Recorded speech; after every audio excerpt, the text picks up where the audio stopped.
माननीय उद्धव ठाकरे यांची आताच प्रेस या ठिकाणी झाली आणि ते बेछूट आरोप ज्या पद्धतीने खालच्या भाषेत ते बोलत होते,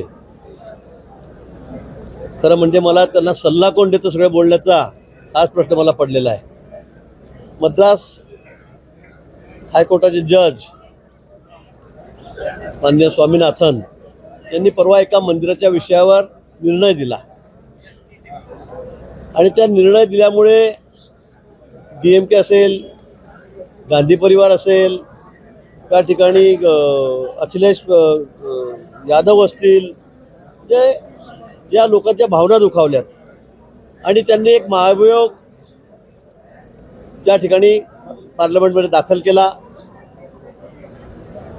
त्यात उद्धव ठाकरे यांचे जे सगळे खासदार आहेत त्यांनी सुद्धा सह्या केलेल्या आहेत आणि आज बोलताना त्यांनी खूप तारे तोडलेत. त्यात त्यांनी अमित भाईंनी माझं नाव का घेतलं, त्यांना लाज वाटली पाहिजे, ते एक अनाकोंडा आहेत, अनेक असे वेडेवाकडे शब्द त्यांच्यासाठी वापरलेत की जे अपेक्षितही नव्हते. मला उद्धवजींना एक प्रश्न विचारायचा आहे.